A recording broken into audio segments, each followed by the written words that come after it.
প্রিয় শিক্ষার্থী বন্ধুরা, চলে আসলাম তোমাদের সামনে সপ্তম অধ্যায়ের আরও একটা নতুন পর্ব নিয়ে, পর্ব 4-এর আলোচনা নিয়ে। আজকে আমরা আলোচনা করব আমাদের হিসাবে কিভাবে আমরা ব্যালেন্সিং করি বা জের টানি সে সম্পর্কিত কিছু সংক্ষিপ্ত প্রশ্নের আলোচনা নিয়ে। আগেই বলে রাখছি, এই টপিকটা অর্থাৎ এই যে ব্যালেন্সিং যে টপিকটা আছে খতিয়ানের, এটা খুবই গুরুত্বপূর্ণ একটা বিষয় এবং এই বিষয়টা কিন্তু তোমার অঙ্কের জন্য খুবই গুরুত্বপূর্ণ। খতিয়ানে তুমি যদি ব্যালেন্সিং করতে না পারো তাহলে কিন্তু পুরো খতিয়ানটাই হবে না। তাই এটা খুব মনোযোগ সহকারে তোমার জানতে হবে এবং বুঝতে হবে ব্যালেন্সিংয়ে কখন কোথায় কোন কাজটা করতে হয়। তাহলে চলো শুরু করা যাক আমাদের আজকের পর্বের প্রথম প্রশ্নের আলোচনা নিয়ে। আজকে আমরা প্রথমে যেই প্রশ্নটা নিয়ে আলোচনা করব সেটা হচ্ছে হিসাবের জের টানা বা ব্যালেন্সিং বলতে কি বোঝায়, অর্থাৎ যে টপিকটা নিয়ে আজকের আমাদের পর্বটা থাকছে সেই টপিকটাই আমরা প্রথমে জেনে নিব যে ব্যালেন্সিং বা জের বলতে অ্যাকচুয়ালি আমরা কি বুঝে থাকি। হিসাবের ব্যালেন্সিং মূলত খতিয়ানের যে কাজটা, মূল যে কাজটা সেটাকেই বোঝানো হয়। এখন দেখো, এখানে বলা হচ্ছে খতিয়ান হিসাবের দুই দিকের যোগফলের পার্থক্য নির্ণয় করাকে জের টানা বা ব্যালেন্সিং বলে। আমরা যখন খতিয়ানটা করে থাকি, খতিয়ানে বিভিন্ন ধরনের হিসাব আমরা করে থাকি, তোমরা এটা জানো। এখন এই যে বিভিন্ন ধরনের হিসাব করছি, প্রত্যেকটা হিসাবে কি হয়, দুইটা দিকের যোগফল আমরা বের করি। একটা হচ্ছে ডেবিট সাইড এবং আরেকটা হচ্ছে ক্রেডিট সাইড। তাহলে এই যে ডেবিট এবং ক্রেডিট দুইটা আলাদা আলাদা সাইড এবং দুইটা আলাদা আলাদা যোগফল আমরা বের করতে পারি। এই যে দুইটা আলাদা যোগফল বের করছি এবং দুইটা যোগফলের মধ্যে যে পার্থক্যটা নির্ণয় করছি সেটাকেই আমরা মূলত বলে থাকি জের টানা বা ব্যালেন্সিং। ঠিক আছে, তাহলে দুইটা দিকের যোগফল বের হবে এবং সেই যোগফলের যে পার্থক্যটা, বিয়োগফলও আমরা বলতে পারি, এই বিয়োগফলটাই হচ্ছে মূলত জের টানা বা ব্যালেন্সিং করা। খতিয়ান হিসেবে দুইটা দিক আছে আমরা জানি, একটা হচ্ছে ডেবিট এবং আরেকটা হচ্ছে ক্রেডিট। একটি হিসাবের উভয় দিক আপনা আপনি সমান হয়ে গেলে হিসাবটিকে সমতা প্রাপ্ত বলা হয়। যখন দুইটা সাইড সমান সমান হয়ে যায় বা ডেবিট সাইড অথবা ক্রেডিট সাইড ইকুয়াল ইকুয়াল হয়ে যায় অথবা দুইটা সাইডই জিরো হয়ে যায়, সেই সময়টাকে আমরা বলে থাকি সমতা প্রাপ্ত, অর্থাৎ দুইটা সমান হয়ে গেল। কিন্তু যদি হিসাবের দুদিক অসমান হয় তবে দুদিকের পার্থক্য কমের দিকে বসিয়ে হিসাবটিকে সমান করা হয়। আমরা জানি যখন আমরা খতিয়ান করেছি আমরা দেখেছি যেই সাইডে কম পরিমাণ থাকে এবং যেই সাইডে বেশি থাকে, ওই বেশির সমান করে আসলে ওই কমের দিকটা মিলিয়ে দেওয়া হয়। আমরা মোটামুটি অঙ্কের মধ্যে সেটাকে মিলিয়ে দেওয়া বলে থাকি বা সমান সমান করে ফেলা বুঝাই। কিন্তু এই সমানটা কিভাবে আমরা করি, ওই উদ্বৃত্ত বা ব্যালেন্স নির্ণয় করার মাধ্যমেই কিন্তু সমান যেটা আমরা করে থাকি। তাহলে যে সাইডে বেশি আছে সেই সাইড থেকে ঠিক যতটুকু পরিমাণ বেশি আছে ততটুকু অংশ কমের দিকে এনে দুই বিষয়টাকে বা দুই সাইডটাকে সমান সমান করে ফেলা হয়। এই যে কাজটা করা হয় এটাকেই মূলত আমরা বলে থাকি ব্যালেন্সিং করা অথবা জের টানা। হিসাবের দুদিক সমান করার কাজকেই মূলত আমরা বলে থাকি জের টানা বা ব্যালেন্সিং। মোটামুটি একটা জিনিস আমরা বিষয়টা ক্লিয়ার হলাম, সেটা হচ্ছে দুইটা সাইড ডেবিট এবং ক্রেডিট সাইড সমান করা, এটাকেই আমরা বলে থাকি জের টানা বা ব্যালেন্সিং। এরপর আমরা চলে যাচ্ছি আমাদের পরবর্তী প্রশ্ন 16 নং প্রশ্নে। এখানে বলা হচ্ছে খতিয়ানের মাধ্যমে হিসাবের জের টানা হয়। আমরা একটু আগেই পড়েছি জের টানা বলতে কি বোঝায়। এখন আমরা জানবো যে খতিয়ানের মাধ্যমেই যে অ্যাকচুয়ালি যেটা টানা হয় এটাকেই আমাদের ব্যাখ্যা করতে হবে। এই লাইনটা আমরা সবাই জানি এবং জানা বিষয়টিকে আমাদের ব্যাখ্যা করে লিখতে হবে। তাহলে দেখো, খতিয়ানের মাধ্যমে জাবেদা বই থেকে প্রতিটি লেনদেনের পৃথক পৃথক হিসাব রাখা হয়। খতিয়ানের মাধ্যমে আমরা সাধারণত আমাদের একটা জাবেদা রিলেটেড যতগুলো হিসাব তৈরি হয় প্রত্যেকটা হিসাবের জন্য আলাদা আলাদা একটা করে হিসাব বা আলাদা আলাদা একটা করে জের তৈরি করি। তো এটা শুধুমাত্র খতিয়ানের মাধ্যমেই সম্ভব হয়। হিসাবে পোস্টিং পরবর্তী ডেবিট ও ক্রেডিট দিকের পার্থক্য নির্ণয় করাকে জেড টানা বা ব্যালেন্সিং বলে। পোস্টিং পরবর্তী, পোস্টিং মানে হচ্ছে এন্ট্রি করা, আমরা যেটাকে এন্ট্রি করা বুঝি বা লিপিবদ্ধ করা বুঝি, সেটাকে এখানে বলা হচ্ছে পোস্টিং করা। তার মানে একটা হিসাবকে এন্ট্রি করা বা সেই হিসাবের বইয়ের মধ্যে ইনক্লুড করা। এই পোস্টিং করার পরে আমাদের একটা ডেবিট এবং ক্রেডিট দিকের দুইটা ব্যালেন্স তৈরি হয় বা দুইটা সমান সমান একটা বিষয় তৈরি হয়। কিছু কিছু সময় সেটা সমান হয়ে যায়, আবার কিছু কিছু সময় সেটা সমান হয় না, ম্যাক্সিমাম টাইমেই সমান হয় না, একটা উদ্বৃত্ত থেকে যায়। তো ওই উদ্বৃত্তটাকে আমরা বলে থাকি জেড টানা বা ব্যালেন্সিং করা। যেমন এখানে একটা উদাহরণ দিয়ে বলা হয়েছে যে পণ্য বাকিতে ক্রয় করা হলো 50,000 টাকা, পরবর্তীতে ফেরত দেওয়া হলো 8,000 টাকা। উক্ত লেনদেন দুটি খতিয়ানভুক্ত করা হলে পাওনাদার হিসাবের জের হবে 50,000 মাইনাস 8,000 অর্থাৎ 42,000 টাকা। তার মানে পাওনাদার হিসাবটা থাকছে 42,000 টাকা, কিন্তু আমাদের ক্রয় হিসাব যদি বলি, ক্রয় হিসাব কিন্তু 50,000ই থাকবে। তাহলে পাওনাদার হিসাব কিভাবে 8,000 কমে গেল? এই যে এখানে ফেরত দেওয়ার কথা বলা হয়েছে, যেহেতু ক্রয়টা ফেরত দেওয়া হয়েছে, আমরা জানি ক্রয় ফেরত দেওয়া হলে পাওনাদার হিসাবটা কমে যায়, হ্রাস পেয়ে যায়। এই জন্য পাওনাদার যতটুকু তৈরি হয়েছিল 50,000, সেখান থেকে আরও 8,000 কমিয়ে তারপর আমাদের উদ্বৃত্ত বা ব্যালেন্স দেখানো হলো 42,000 টাকা। ঠিক আছে, আশা করছি সবাই বুঝতে পেরেছো কিভাবে আমরা খতিয়ানের মাধ্যমে জেড টানি অথবা ব্যালেন্সিং করে থাকি। এরপর চলে যাচ্ছি 17 নং প্রশ্নে। বলা হচ্ছে ব্যালেন্স সিডি ও বিডি বলতে কি বোঝায়? ব্যালেন্স সিডি এবং বিডি এটা দুইটা খুবই প্রচলিত একটা টার্ম, যেটা আমরা খতিয়ানে করে থাকি টি ছকের বেলায়। এটা মূলত টি ছকেই শুধুমাত্র আমরা ইউজ করি, কখনো কিন্তু চলমান জেড ছকে ব্যালেন্স সিডি বিডি এগুলো দরকার পড়ে না। ঠিক আছে, এটা শুধুমাত্র আমরা ব্যবহার করে থাকি যখন টি ছক করে থাকি, সেই টি ছকের বিভিন্ন ব্যালেন্স বের করার ক্ষেত্রে আমাদের ব্যালেন্স সিডি এবং বিডি ব্যবহৃত হয়। তো এখন আমরা সেটা একটু দেখব যে ব্যালেন্স সিডি বিডি বলতে কি বোঝানো হয়। সাধারণত নির্দিষ্ট সময়ের শেষ তারিখে হিসাবের ডেবিট এবং ক্রেডিট দিকের পার্থক্য নির্ণয় করা হয়। পার্থক্যটি ব্যালেন্স সিডি অর্থাৎ উদ্বৃত্ত স্থানান্তর হবে। দেখো, ব্যালেন্স সিডি এই কথাটার অর্থ হচ্ছে উদ্বৃত্ত স্থানান্তর হবে। আচ্ছা, কথাটি লিখে কম টাকার কলামে বসিয়ে উভয় দিক সমান করা হয়। অর্থাৎ আমরা যখন একটা খতিয়ান শেষ করে দিই বা শেষের দিকে সাধারণত কি হয়, যে ব্যালেন্সটা তৈরি হয় বা যেটার পার্থক্যটা তৈরি হয়, সেই পার্থক্যটাকে আমরা ব্যালেন্স সিডি লিখে তারপর দুইটা পাশ মিলিয়ে দেই। এই কাজটাকেই বলা হচ্ছে সিডি, বা এই যে দুইটা পাশ মিলিয়ে দেওয়া হচ্ছে সেটাই হচ্ছে মূলত সিডির কাজ। বছরের শেষ তারিখের এই ব্যালেন্স সিডি পরবর্তী সময়ের প্রথম তারিখে ব্যালেন্স বিডি অর্থাৎ উদ্বৃত্ত স্থানান্তরিত হয়েছে কথাটি লিখে বিপরীত পার্শ্বে বসাতে হয়। তার মানে আমরা যারা খতিয়ান করেছি টি ছকে তারা অবশ্যই এটা খুব ভালোভাবে বুঝতে পারছি যে যখন আমরা একটা বছর অথবা একটা মাস শেষ করে দিই, শেষের দিকে আমরা ব্যালেন্স সিডি লিখি এবং পরবর্তীতে যখন সেই মাসটা শেষ করে নতুন আরেকটা মাস শুরু করি, তখন আমরা ওই সিডির অংশটাকেই বিডি করে ফেলি, কিন্তু বিপরীত পাশে।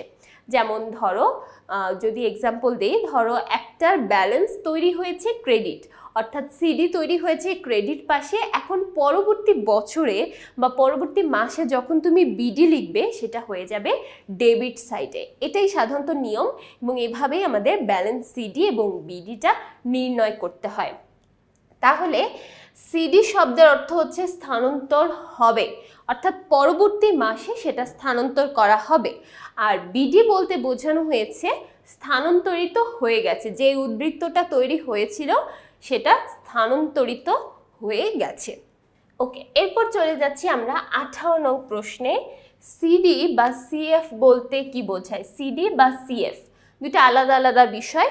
এই দুইটা বলতে আমরা কি বুঝে থাকি সেটা একটু দেখতে হবে। এবং দেখতেই পাচ্ছি এটা খুবই গুরুত্বপূর্ণ একটা প্রশ্ন। এই সিডি, সিএফ, বিডি, বিএফ এই সব কিছুই কিন্তু আমাদের এমসিকিউ প্রশ্নেও থাকতে পারে, আবার যেমন দেখো এরকম সংক্ষিপ্ত প্রশ্নের মধ্যেও কিন্তু থাকতে পারে। তাই প্রত্যেকটা সম্পর্কে আইডিয়া রাখতে হবে, কোনটা বলতে কি বোঝানো হচ্ছে সব কিছু সম্পর্কে জানতে হবে। আচ্ছা, তাহলে দেখো প্রথমে সিডি বলতে বোঝানো হয় carried down. Carried down, C for carried আর ডি ফর হচ্ছে ডাউন। এটার অর্থ হচ্ছে নিচে নিত অথবা স্থানান্তরিত হবে। নিচে নিত অথবা স্থানান্তরিত হবে। এরপর সিএফ বলতে বোঝানো হয়েছে ক্যারিড ফরওয়ার্ড। ক্যারিড ফরওয়ার্ড অর্থাৎ সম্মুখে নিত। সম্মুখে নিত, ফরওয়ার্ড বলতে সাধারণত আমরা সামনাসামনিকেই বোঝাই, তাহলে সম্মুখে নিত।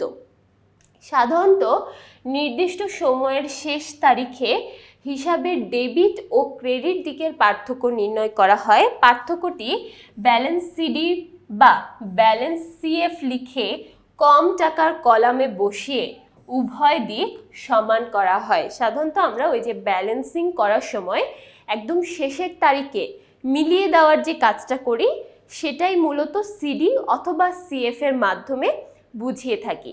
তাহলে সিডি বলতে বোঝানো হয় ক্যারিড ডাউন অর্থাৎ নিচে নিত অথবা স্থানান্তরিত হবে, আর সিএফ বলতে বোঝানো হয় ক্যারিড ফরওয়ার্ড অর্থাৎ সম্মুখে নিত।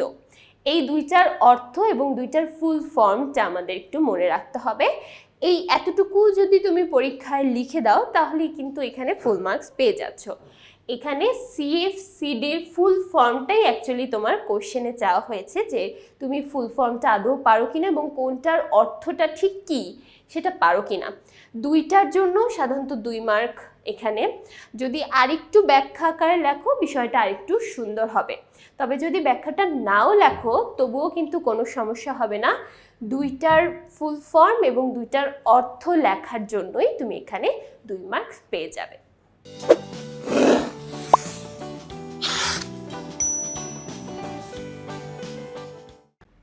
এরপর দেখে নিই পরবর্তী প্রশ্ন, 19 নং প্রশ্ন, বিডি বা বিএফ বলতে কি বোঝায়? আমরা মাত্র দেখেছি সিডি বা সিএফ, এখন আমরা দেখব বিডি বা বিএফ বলতে কি বোঝায়। বিডি হচ্ছে ব্রট ডাউন, অর্থ ওপর থেকে আনিত অথবা স্থানান্তরিত হয়েছে।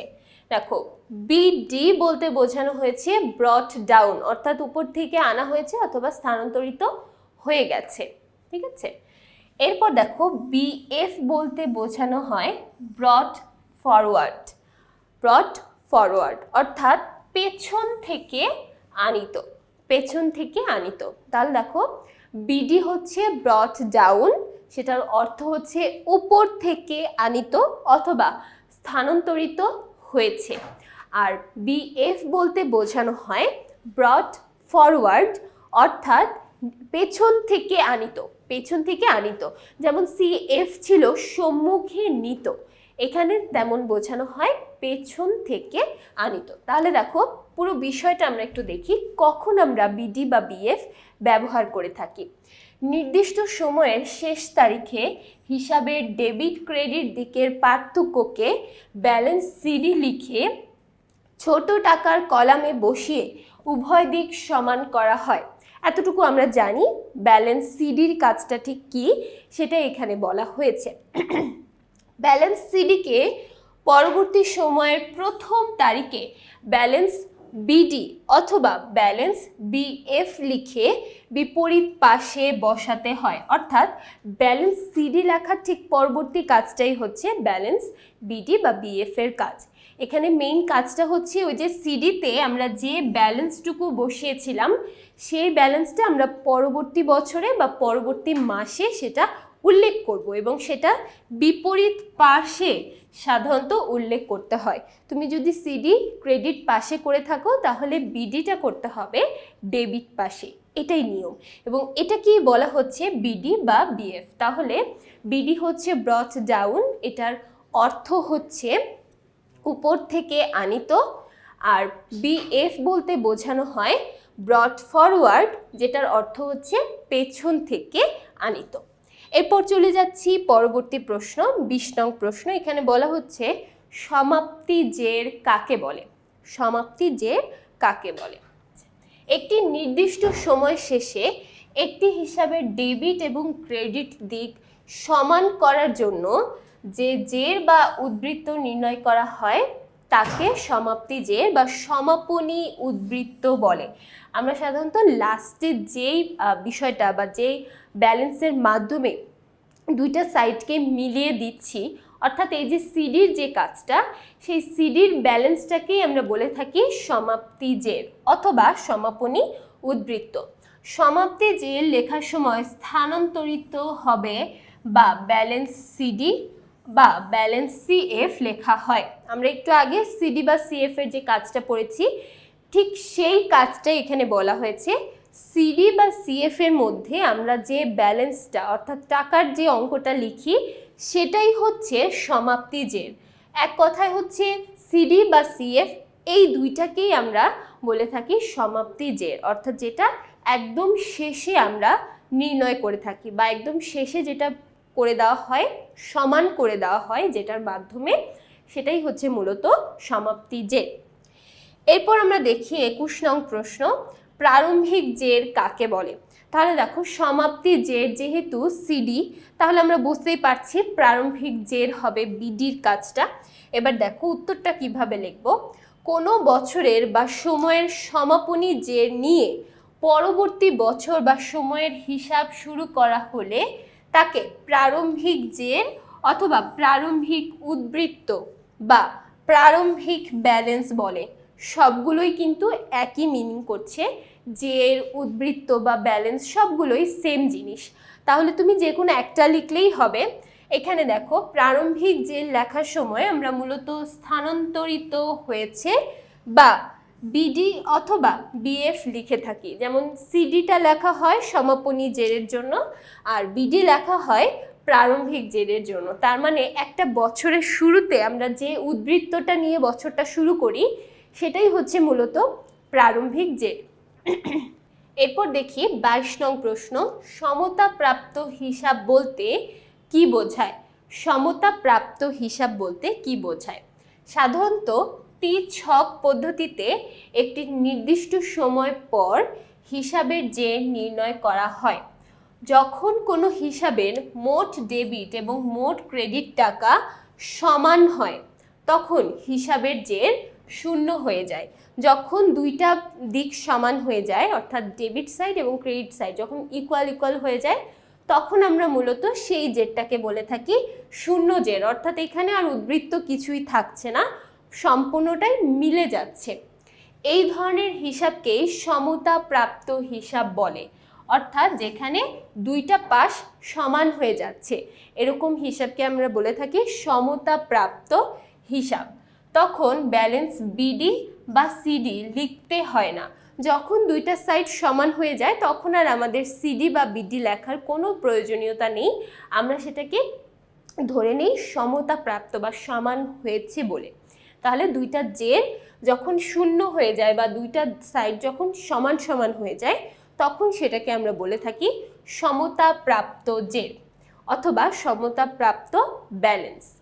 এরপর চলে যাচ্ছি 23 নং প্রশ্ন। বলা হচ্ছে প্রতিটি পোস্টিংয়ের সাথে সাথে ব্যালেন্স নির্ণয় করা হয় কোন ছকে? ব্যাখ্যা করো। খুব ইম্পর্টেন্ট একটা প্রশ্ন এটা।